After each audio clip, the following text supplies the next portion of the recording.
Hello मेरे प्यारे दोस्तों, आज का हमारा टॉपिक है क्लास 11 आधुनिकीकरण के रास्ते। और आज हम इसमें चीन और जापान की भौगोलिक स्थितियाँ देखेंगे, जिसमें जिसमें हमारा जिसमें एक मिनट गाइस, ये है हमारी चीन और जापान की भौगोलिक स्थिति।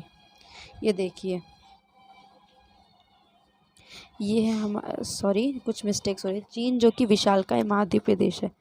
चीन क्या एक विशालकाय महाद्वीप है जिसमें कई तरह के जलवायु वाले क्षेत्र, जैसे मुख्य क्षेत्र 3 प्रमुख नदियाँ हैं। पीली नदी जो कि हुआंग हे नाम से है, यांगसी नदी जो कि छियांगजाई के नाम से है, दुनिया की तीसरी सबसे लंबी नदी और पर्ल नदी। देश का बहुत बड़ा हिस्सा पहाड़ी है, यानी कि याद रखना है, दुनिया की तीसरी सबसे लंबी नदी पर्ल नदी है। ठीक है। हान सबसे प्रमुख जातीय समूह है, नीचे दे रखा है, और प्रमुख भाषा चीनी है, लेकिन कई और राष्ट्रीयताएं हैं जैसे कि हुईगुर और हुई, माचू और तिब्बती। ठीक है, आगे देखते हैं। ये आता है हमारा चाइना मेजर रिवर मैप, कि वहाँ की नदियों का मैप है। ठीक है, जो अभी मैंने आपको नदी बताई थी, हुआंग रिवर और ये पीली नदी।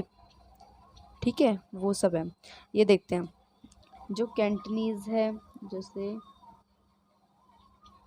कैंट ये है कैंटनीज कैंटन, जैसे गुआंगजीको की बोली हुई और शंघाई की बोली। जैसे बोलियों के अलावा कई अल्पसंख्यक भाषाएं भी, कि वहाँ पर बहुत सारी अल्पसंख्यक भाषाएं बोली जाती थी। चीनी खानों में क्षेत्रीय विविधता की झलक मिलती है, कि वहाँ पे चीन में बहुत तरह के खाने खाए जाते हैं। इसमें लगभग 4 प्रमुख तरह के खाने, जैसे सबसे प्रसिद्ध पाक प्रणाली दक्षिणी या कैंटोनी, जो कैंटन वे उसके आंतरिक क्षेत्रों की है। जाना माना डिमसिम, यानी कि यहाँ का प्रमुख खाना है दिल को छूने वाला, जो गुथे हुए आटे की सब्जी आदि भरकर उबालकर बनाया जाता है। ठीक है, जाना माना डिमसिम वहाँ का प्रमुख खाना है। ये रहा जाना माना डिमसिम। ये पिक्चर दिख रही है ना आपको, मोमोज जैसा कुछ होता है, सब्जी भर के उसे उबालते हैं, यानी कि मोमोज ही हो, एक तरीके से मोमोज ही होता है। और उत्तर में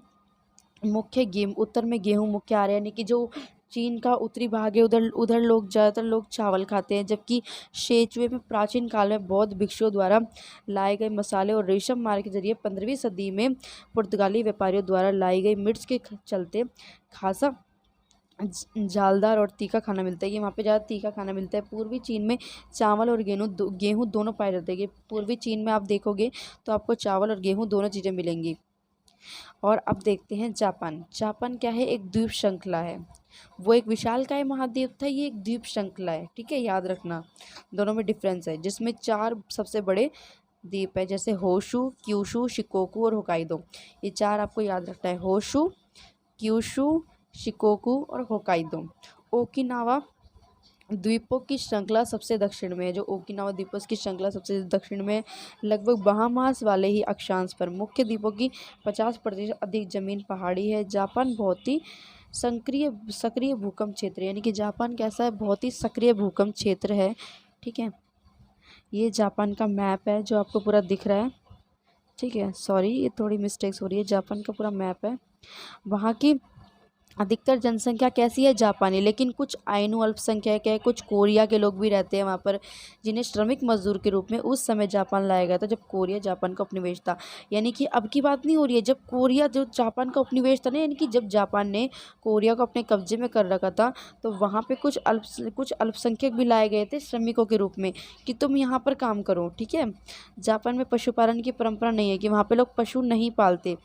चावल मुख्य फसल है, मछली प्रोटीन का मुख्य स्रोत है, और कच्ची मछली और सुशी बहुत लोकप्रिय। आपने देखा होगा कार्टून्स में, ज़्यादातर जापान के जो कार्टून होते हैं उनमें बोलते हैं, कार्टून्स में सुशी मछली के बारे में जरूर बोलते हैं, यानी कि जो सुशी मछली है वो बहुत ज़्यादा फेमस है, और इसे